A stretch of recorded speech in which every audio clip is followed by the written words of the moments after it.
तो पश्चिम बंगाल के संदेश खाली पर सियासत लगातार जारी है और इस बीच बड़ी खबर सामने आ रही है। संदेश खाली पहुंच गई है राज्य बाल अधिकार संरक्षण आयोग की टीम। SCPCR की टीम में 4 सदस्य मौजूद हैं जो कि संदेश खाली पहुंच चुकी है। तस्वीरें आपके सामने हैं। संदेश खाली मामले में जांच के लिए ये टीम अब पहुंची है। कई गंभीर आरोप संदेश खाली में टीएमसी के नेता पर लगे हैं और इसको लेकर तमाम राजनीतिक दल संदेश खाली पहुंचने की जो कोशिश कर रहे थे वो अब तक नाकाम साबित हुई है। लेकिन इस बीच खबर यह है कि संदेश खाली अब राज्य बाल अधिकार संरक्षण आयोग की टीम पहुंची है इस पूरे मामले में जांच के लिए। और ऐसे में इस टीम में 4 सदस्य मौजूद है, ये जानकारी भी हमें मिल रही है। संदेश खाली मामले की जांच के लिए टीम अब संदेश खाली पहुंच चुकी है।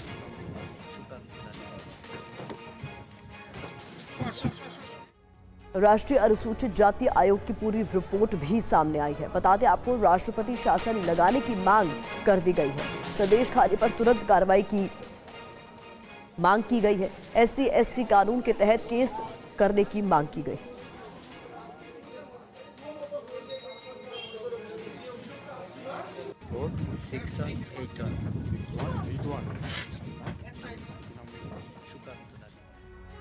तो संदेश खाली पर NC/SC की रिपोर्ट क्या कहती है, जानकारी आपके सामने। बंगाल में राष्ट्रपति शासन की सिफारिश इस रिपोर्ट में की गई है। इसके अलावा महत्वपूर्ण ये भी है कि इस रिपोर्ट में आरोपियों पर SC/ST कानून के तहत केस दर्ज करने की मांग की गई है।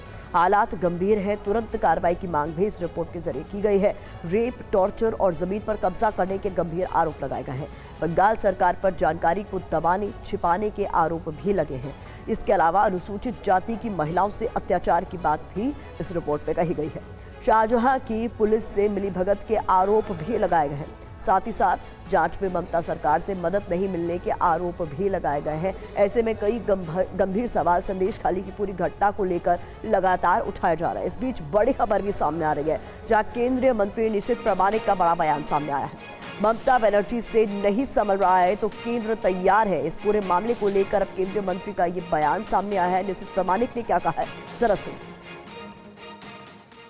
देखिए, अगर ममता बनर्जी से ये संभाला नहीं जाता तो ममता बनर्जी एक बार अगर बोलेंगे कि उनसे संभाला नहीं जा रहा है तो होम मिनिस्ट्री उनको पूरी तरह से सहायता करने के लिए तैयार है।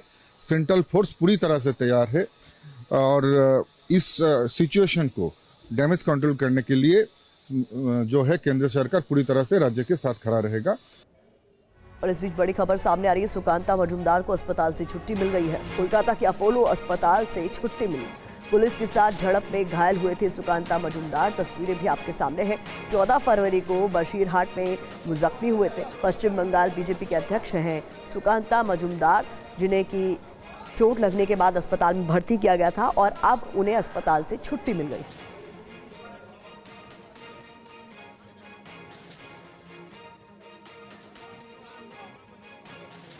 आने के बाद ही जब उन्होंने रिपोर्ट मांगा उसके बाद ही 24 घंटा भी नहीं बीता और स्टेट के जो चाइल्ड राइट्स प्रोटेक्शन कमेटी के जो मेंबर्स है 6 मेंबर्स वो यहाँ पे आए थे शीतलिया में। यहाँ पे आके जो 7 मंथ्स जो डॉटर है उनकी जो माँ है उनके साथ उन्होंने बातचीत किया। बातचीत का 7 महीने का जो बेटी है उनकी माँ से उन्होंने बातचीत किया। इस पूरे मुद्दे में जो पूरा 2 अहम हिस्सा है। पहला हिस्सा ये है कि माँ यहाँ खड़ी थी, बाहर से जो गूंज से वो उन्होंने शीशा तोड़ा। शीशा तोड़ के जब माँ यहाँ पे अपनी बच्चे को यहाँ रखी थी तो उस दौरान धक्का दे के बच्चे को यहाँ गिरा दिया। इस मामले को लेके ही national child protection rights commission ने रिपोर्ट मांगा है। आज state child rights protection committee के पास भी यही बयान बच्ची की मां ने दिया।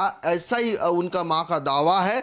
लेकिन जो चाइल्ड राइट्स प्रोटेक्शन के जो चेयरपर्सन है तुलिका दास वो कह रही है कि ऐसा कुछ नहीं था, बच्चा गिर गया था, कुछ ऐसे तरीके से गिर गया था। लेकिन उसके पापा जो यहाँ पे थे उन्होंने बच्चे को संभाल लिया।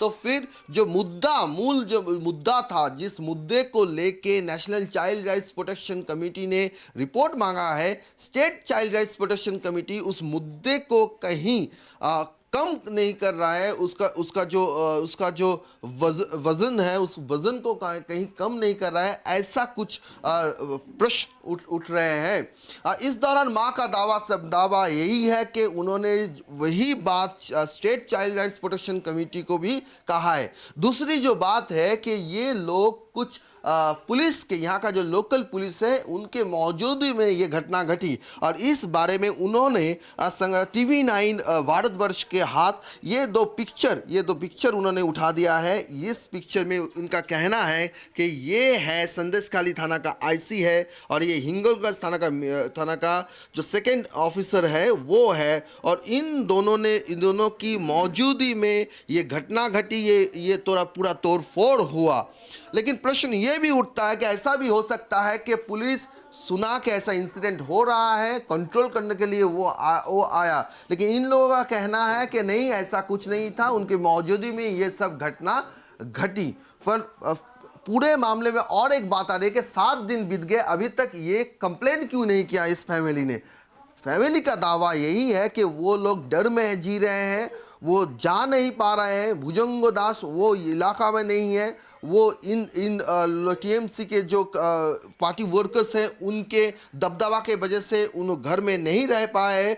पूरा मामला जो है, एक बात सही है कि कौन सच कह रहा है, कौन झूठ कह रहा है, क्या हुआ, बच्ची गिरी या नहीं गिरी, इन सब को लेके जांच होना चाहिए। हाई पावर कमेटी की तरह जांच होना चाहिए। यहाँ का मांग भी यही है, और वो चाहते हैं कि उनकी जो सुरक्षा है, जो सिक्योरिटी है, वो सुनिश्चित करे यहाँ का पुलिस, यहाँ का प्रशासन।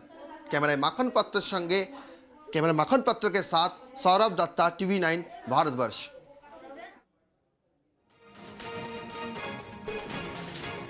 तो संदेश खाली को लेकर किस तरीके से सियासत हो रही है, ये भी अपडेट आप तक लगातार पहुंचा रहे हैं। हमारे संवाददाता वहां से रिपोर्ट कर रहे थे और बता रहे थे कि किस तरीके से यहां पर कांग्रेस और बीजेपी के जो तमाम नेता हैं वो पहुंचने की कोशिश कर रहे हैं ताकि संदेश खाली की जो पीड़ित महिलाएं हैं उनसे कुछ बात की जा सके और समझा जा सके कि कैसे इस पूरे मामले में अब तक उनकी बात को नजरअंदाज किया जा रहा है। या आपको सुनाते हैं संदेश खाली जाने से रोके जाने पर बीजेपी और कांग्रेस के नेताओं ने क्या कहा।